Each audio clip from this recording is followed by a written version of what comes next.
Republican Congressman Don Bacon of Nebraska. He is a member of the House Armed Services Committee.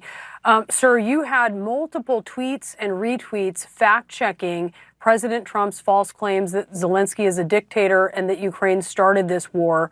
What is your worry about the president echoing Russian propaganda? Well, the president needs a do-over day and start again. He took a bad turn.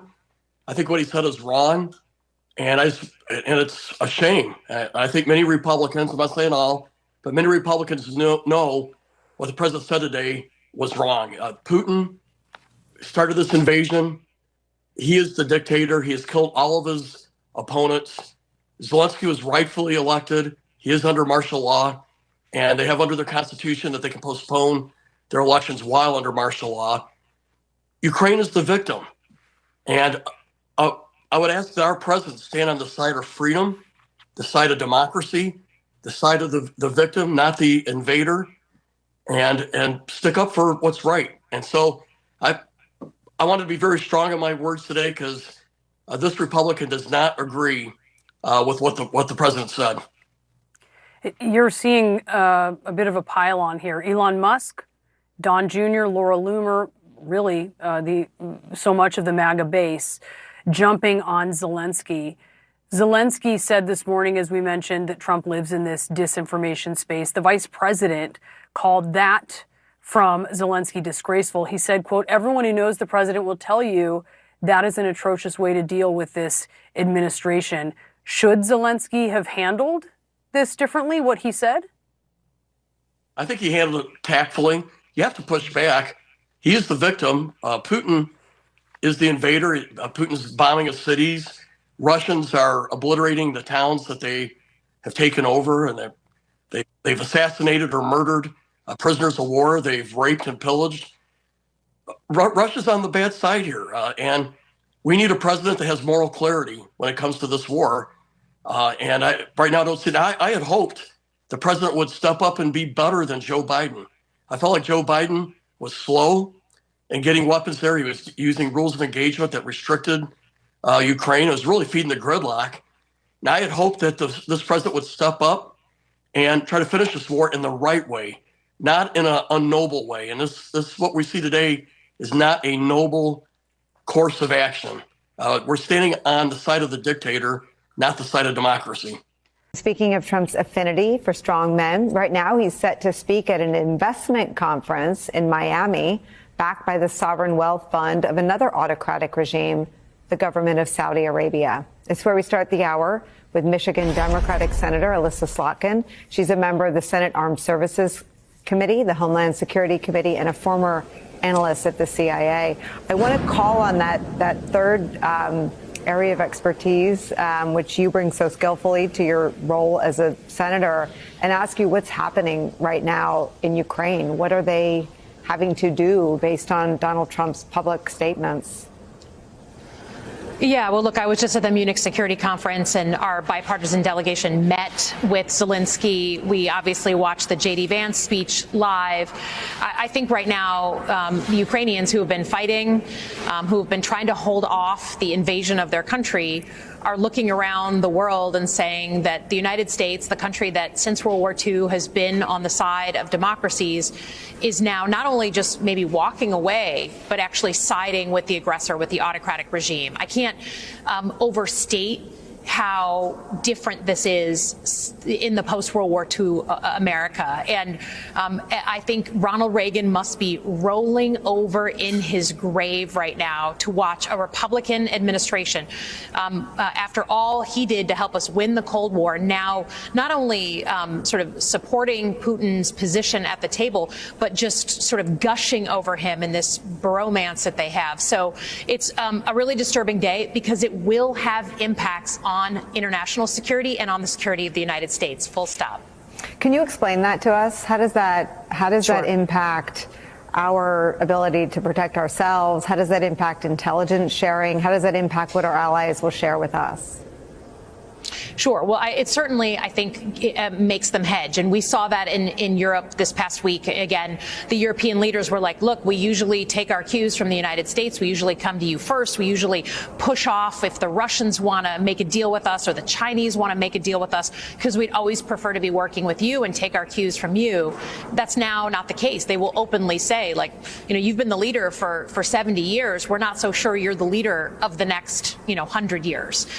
So that's not good. When they perceive us as weak, they perceive us as not serious.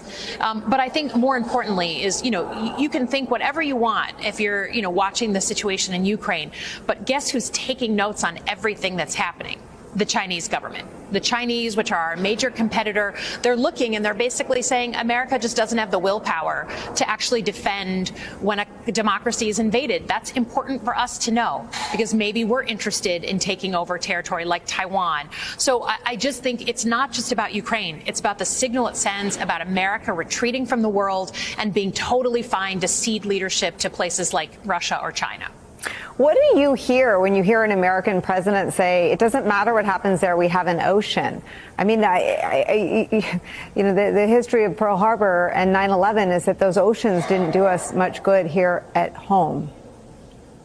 Yeah, I mean, look, it would be great if we lived in a world where the only threats to the U.S. homeland came from people walking right up to our borders, right? It's just look at what happens across the world on a daily basis. There are plots to kidnap and kill American citizens every single week.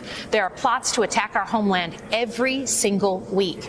And I think the idea that somehow we're protected by some ocean when we just had a domestic terrorism attack, 2 of them, right around Christmas time, right, New Orleans and Las Vegas. The idea that we're somehow separated from the world when we have an incredibly connected and globalized world is just, at this point, ignorance. That's just willful ignorance. It doesn't make sense. You've got a lot of examples of the Republicans collapsing onto themselves and ceasing to be a political party at all, let alone one with beliefs that are the same from the time the sun comes up to when it goes down. Their beliefs about Putin might be at least a temporary exception. I'm going to show you something that Senator Roger Wicker said yesterday to CNN. Do you think that Putin can be trusted in these negotiations? No. Putin is a war criminal and should be in jail for the rest of his life, if not executed. Vladimir Putin has violated every tenet of international law. At least as of the time of that interview, Wicker not on board with Trump's embrace of Vladimir Putin. Do you have any back channel to Republicans or do you dare to hope that they'll stand up to Trump on the issue of Ukraine? Well, look, we don't need a back channel. He's the chairman of the Senate Armed Services Committee. I'm on that committee. I'm the most junior member. And I was traveling with him and others to Munich this past weekend. And I think it is interesting to me that today, just the sheer number of Republicans who have come out in the Senate and actually said, no, I don't think it's a good thing to cozy up to Putin. No, I don't think this leads to good places. I wish they would do that on domestic issues, right? But it is interesting to watch. And it's because they know the precedent this sets. It's because they all complained about the really bad pullout from Afghanistan and the video and images that left the world with. They know that the same thing times 10 is going to happen if we just hand over Ukraine to Putin. So it's been interesting to me. You don't need a back channel. They've said more today in the past 10 hours than they have about almost any other domestic issue. And I would love if this was the thing that helped get them a little bit more backbone on pushing back on Donald Trump. It does not make us more safe. What do you do then if they're going to find their spines in this news cycle? And I share your hope that they put actions behind their public statements of the last 48 hours. But what do you do with the people they've already acquiesced to having in the cabinet, people like Tulsi Gabbard? Big, beautiful bill combining budgets with tax cuts and raising the debt ceiling. But that's not what the Senate is doing, though, right? Yeah, Christina, the Senate had plans as soon as tomorrow to begin the process of voting on their budget resolution, which in many ways would have set up a showdown with the House over their budget plan. The Senate version is a much slimmed down version of the budget that would offer up more funding for the military and in particular would give Donald Trump immediate funding to execute his agenda as it relates to the border. But Donald Trump basically pulled the rug out from underneath him during this plan by posting on his social media platform this morning that he prefers encompassing all of his agenda items into one reconciliation package, and that would include an extension or even more tax cuts that went back to the 2017 tax cuts. Republicans just think it's going to be very difficult to pass all of those in one bill immediately, and that's why they want to get the more popular agenda items off the floor as quickly as possible. One thing, though, Christina, that is just really almost shocking still at this stage of covering Donald Trump is that John Thune, the Senate Majority Leader, told us today he had no idea that Donald Trump was planning to blow this process up via his social media this morning. He said it was news to him when he saw the president's position on this. The vice president is going to join Republicans today for their Senate lunch to kind of hash out a path forward. But it's clear that the White House, the House of Representatives, and the Senate are not on the same page when it comes to this reconciliation package, and it is the most important agenda item for Donald Trump. Christina. All right, Ryan, no